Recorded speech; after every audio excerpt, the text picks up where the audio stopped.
మా కాంగ్రెస్ కార్యకర్తలకి అందరికీ నేను ధన్యవాదాలు తెలియజేసుకుంటున్నాను. గత ఒక వారం నుంచి ఎవరో నేను కొత్త మనిషిలాగా అసలు ఎలా ఇచ్చారు ఈవిడికి ఒక ఎమ్మెల్సీ అని ఒక వింతగా ప్రశ్నలు వేయడం జరుగుతుంది. అంటే మీడియాలో జరుగుతుంది. అది మీడియా వాళ్ళు వేయడం కాదు, అది ఎవరు అడిగిస్తున్నారో కూడా మాకు తెలుసు. పాపం బీజేపీ టీఆర్ఎస్ వాళ్ళకి ఏం అర్థం కావట్లేదు అనుకుంటాను. ఒక మహిళగా మీ రెండు పార్టీలకు నేను సేవలు అందించాను. మీరు సరైన నిర్ణయం తీసుకోకపోబట్టి మీ పార్టీని విడిచి నేను బయటికి వెళ్ళాను.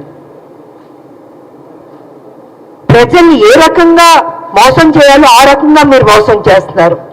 సో ఈ రకంగా నేను బయటకు వచ్చి మనిషి నేను కష్టపడి ఒక మహిళగా కొట్లాడి నిజాయితీగా ఉంటే ఇవాళ ఒక ఎమ్మెల్సీ నాకు ఇచ్చినందుకు ఎందుకో మీకు అంత బాధ నాకు అర్థం కావట్లేదు.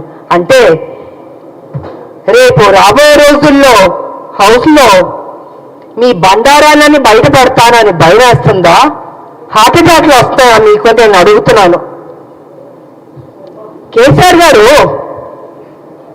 మీ పార్టీలో నా పార్టీని విలీనం చేయించుకున్నారు, తల్లి తెలంగాణ పార్టీని. మీరు నా అమ్మట పడ్డారు కానీ నా పార్టీని విలీనం చేయమని నేను మీ పార్టీలోకి వస్తానని నేను అనలేదు. ఈ రకంగా మీరు నా విలీనం చేయించుకొని నా చేత పని చేయించి ఉద్యమాలు అన్నీ చేశాను, కష్టపడ్డాను. కానీ మీరేం చేశారండి? ఒక మహిళని ఏ కాంగ్రెస్ తెలంగాణ ఇస్తామని చెప్పడం జరిగిందో అదే రోజు రాత్రి ఏ మాత్రం గ్యాప్ ఇవ్వకుండా, సమయం ఇవ్వకుండా, ఆ ఆనందాన్ని నేను తీసుకోనివ్వకుండా 12ంటికి సస్పెండ్ చేశాడు కేసీఆర్. వాస్తవాన్ని మాట్లాడుకుందామండి. ఎందుకు వాస్తవాలు కప్పిపుడుచుకుంటారు? విజయశాంతికి సంబంధమే లేదా? తెలంగాణ విజయశాంతి పోరాడలేదా? ఫర్ కైండ్ ఇన్ఫర్మేషన్ 1998 నా రాజకీయ జీవితం మొదలైంది బీజేపీ నుంచి. ఇది అందరికీ తెలిసిన సత్యం. ఒక ఓటు 2 రాష్ట్రాలను బట్టే నేను వెళ్ళాను. కానీ వాళ్ళు నిలబెట్టుకోలేదు. అందుకే బయటకు వచ్చి తల్లి తెలంగాణ పార్టీ నడిపించాను. నేను ఒక మహిళగా ఆల్మోస్ట్ 4.5 to 5 years నేను ఉద్యమాలు చేశాను. అప్పుడు కేసీఆర్ గారు ఎక్కడున్నారంటే ఆయన టీడీపీలో ఉన్నారు. ఆయన టీడీపీలో ఉండి ఆయనకి మంత్రి పదవి ఇవ్వలేదు కాబట్టి అప్పుడు బయటకు వచ్చి ఆయన ఉద్యమాన్ని ఎత్తుకున్నారు. అప్పటికే నేను ఉద్యమం అన్నది స్టార్ట్ చేశాను.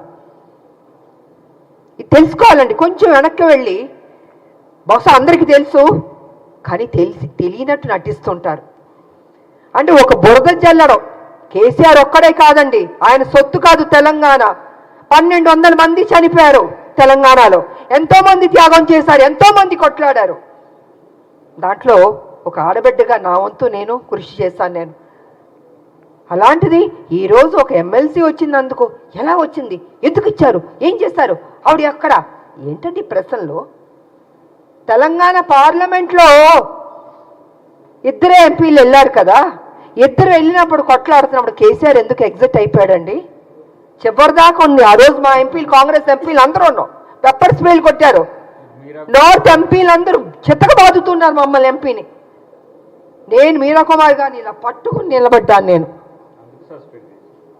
ఇంత చేస్తే ఇదండి మీరు మాకు చూపించే కృతజ్ఞత? ఇదా మీ కుట్రబుద్ధి? అంటే మీకు బడుగు బలహీన వర్గాలంటే నచ్చదు దొర, మీ దొర బుద్ధి అయితే చూపించుకుంటున్నారు. అందుకే నిన్ను దొర అంటున్నాను నేను. బడుగు బలహీన వర్గాలకి గౌరవం ఇవ్వడం నేర్చుకోండి. అదే బడుగు బలహీన వర్గాలు బీసీ కానీ, ఎస్సీ కానీ, ఎస్టీ కానీ, మైనార్టీ కానీ లేకపోతే మీరు ఈరోజు ఈ పొజిషన్లో ఎక్కడ ఎలాగుంటారు? మీరు గతంలో ముఖ్యమంత్రి ఎలా అయ్యారండి? మీ దొరలు ఒక్కళ్ళే వేస్తారా? ఇంతమంది ఓటు వేయబట్టి మీరు ముఖ్యమంత్రి అయ్యారు, ఇంతమంది త్యాగం చేయబట్టి మీరు ముఖ్యమంత్రి అయ్యారు. అది గుర్తుపెట్టుకోండి దొరగారు. నిన్న వేయడం కాదు రాములమ్మ మీద, మీలా పిరికి బంధం నేను మాత్రం కాదు. గచ్చున్న మహిళని, త్యాగం చేసిన మహిళని, నా ఆస్తులు అమ్మి పెట్టారు తెలంగాణకి. ప్రతిరోజు మీరు నన్ను అవమానించారు, నాతో పని చేయించారు, నేను ఉద్యమాలు చేశాను. నా పార్టీ, నా తల్లి తెలంగాణ పార్టీ ఉంటే మీరు హింస పెట్టి ఆ రోజు జయశంకర్ గారిని నా దగ్గర పంపించి విలీనం చేయండి అని చెప్పింది మీరు కదా. నేను విలీనం చేస్తానన్నానా నేను? సరే, ఇద్దరూ తెలంగాణ కోసం కొట్లాడుతున్నప్పుడు వేరువేరుగా వెళ్ళకూడదని ఒక దీంతో పెద్ద మనసుతోటి నా పార్టీని నేను విలీనం చేయడం జరిగింది. అంతేగాని వేరే ఏదో ఆలోచనతో మాత్రం కాదు. ఎందుకు చెప్తున్నానంటే అసలు తెలంగాణకి విజయశాంతికి సంబంధమే లేదన్నట్టు మాట్లాడుతుంటే చాలా అసహ్యంగా కూడా ఉందండి. ఒక ఆడబిడ్డని మెచ్చుకోవడం నేర్చుకోండి. మీకు మెచ్చుకోవడం మనసు రాకపోతే నోరు మూసుకొని కూర్చోండి. అంతేగాని మీ ఇష్టం వచ్చినట్టు ఎందుకు ఇచ్చారంటే ఇచ్చారండి కాంగ్రెస్ ఒక ఎమ్మెల్సీ. ఆ ఎమ్మెల్సీ ఇచ్చినందుకు కూడా మీకు అంత బాధ వేస్తుంది బీజేపీకి, టీఆర్ఎస్ అంటే. మా రాజకీయ నాయకుల శత్రువులారా బంద్ చేయండి. మా ఉద్యమ నాయకులు మేము మిమ్మల్ని వదిలిపెట్టాం.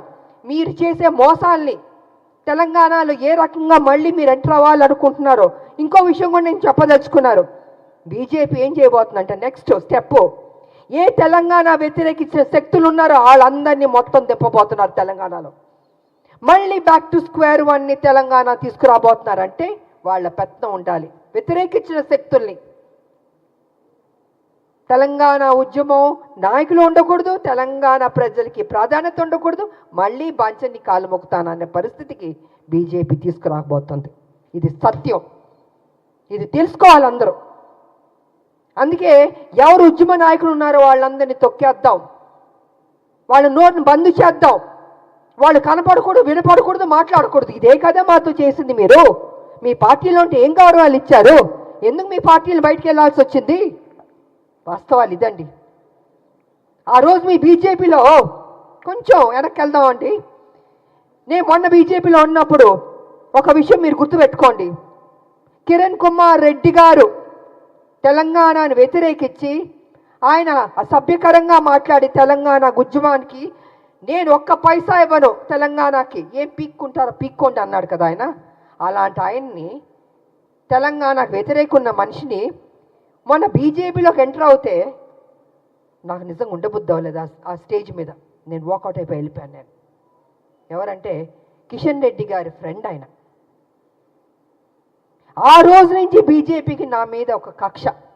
అంటే వాళ్ళ మనుషుల్ని తెలంగాణ వ్యతిరేక శక్తి వస్తే అక్కడ నేను బయటికి వెళ్ళిపోతున్నానంటే చూపించుకోకూడదు. ఎందుకు చూపించుకోకూడదండి?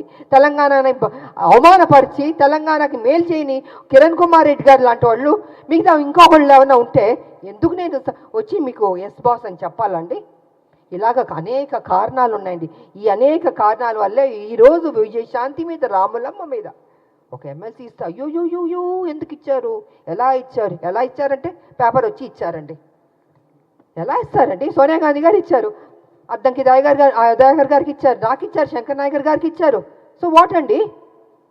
కష్టపడ్డా అనుకుంటాం, కష్టపడ్డాం, ఆస్తులు అమ్మాం, తెలంగాణను కాపాడాం. ప్రతి నిమిషం కాపలా కుక్కలా మేము కాపాడుతామండి. కానీ మీరేం చేస్తున్నారు? 10 సంవత్సరాలు మీరు అధికారంలో ఉండి కేసీఆర్ గారు దోచుకోలేదా తెలంగాణ మొత్తం సొమ్ముని? ఇవాళ మీరు దోచుకోబట్టే కదా ఈ పరిస్థితి వచ్చింది. అది విడిచిపెట్టి కాంగ్రెస్ మీద నిందలేయడం, ఆయన చేసిన తప్పులు చెప్పడు, 7 లక్షల కోట్లు ఎలా తిన్నాడో అని ఖర్చు అయిందో చెప్పడు, ఎలా అప్పయింది చెప్పండి. నేను కూడా నా పార్టీ నేను అడుగుతున్నాను, సీరియస్గా తీసుకోవాలి సార్. మనం విడిచిపెట్టకూడదు. దీన్ని ఎంత దూరం వరకు తీసుకెళ్ళా? 7 లక్షల కోట్ల అప్పు ఎలాగైంది చెప్పమనండి. దాటవేయడం కాదు, నా మనిషిని మాత్రం విడిచిపెట్టకూడదు. నువ్వు ఉద్యమాలని చెప్పి నీకు చేతిలో తెలంగాణ పెడితే నువ్వేం చేస్తావు? 7 లక్షల 1 మినిట్ సార్, 7 లక్షల కోట్లు అప్పులు చేస్తామండి. మిగులు బడ్జెట్ నుండి అప్పులు రాష్ట్రంగా ఎందుకు వెళ్ళింది?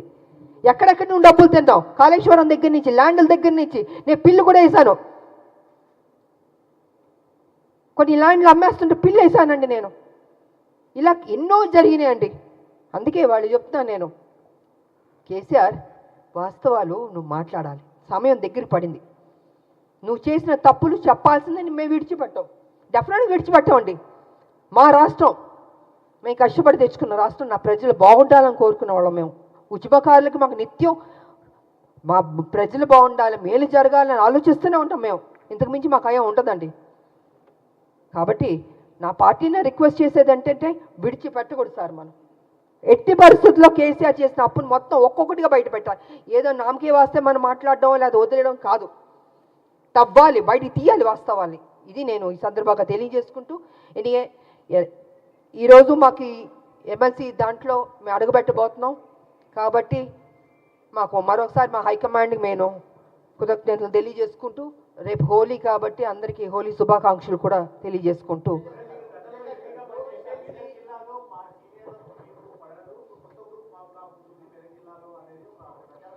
నేను చెప్పనండి. కేసీఆర్ గారు అక్కడ వాళ్ళ ఎంపీలు ఉన్నారు, వాళ్ళ ఎమ్మెల్యేలు కూడా కొంతమంది ఉన్నారు కదండి.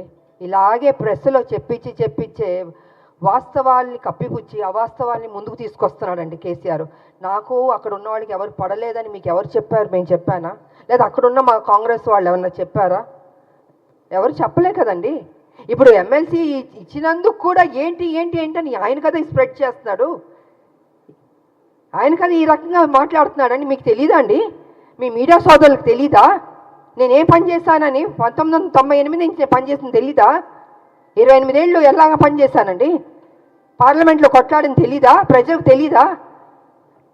మనం ఇప్పుడు నా నోరు మీరు మూయొచ్చు, మీ నోరు నేను మూయొచ్చు, కానీ ప్రజలు చూస్తున్నారు కదా. ప్రజలకు తెలీదా రామలమ్మ ఏ రకంగా కష్టపడిందని? వాట్ ఈస్ దిస్ అండి?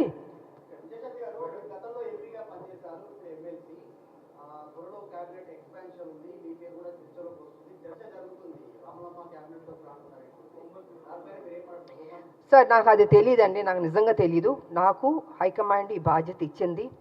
మా ముఖ్యమంత్రి గారు కావచ్చు, మహేష్ కుమార్ గౌడ్ గారు కావచ్చు, ఇంతమంది ఎంతో ఆప్యాయతగా నన్ను పార్టీలో ఆహ్వానించారు, నాకు ఈ బాధ్యత ఇచ్చారు.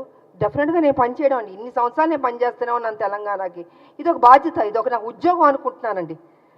వేరే ఇంక నేనేం అనుకోవట్లేదు. ఈ ఉద్యోగానికి ప్రతిపక్షాలను నోర్లు ముయించాలి, వాళ్ళు చేసిన తప్పుల్ని ప్రజలకు తెలియజేయాలి, ఏ రకంగా లూటీ చేశారో అది బట్టబయలు చేయాలన్నదే నేను కోరుకుంటున్నాను. అంతకంటే నా మైండ్లో ఏమీ లేదు అసలు. నా మైండ్లో ఏ ఆలోచన లేదు, అసలు ఇది కూడా ఆలోచన లేదు. అన్నీ ఒక్కొక్క బ్రేకింగ్ న్యూస్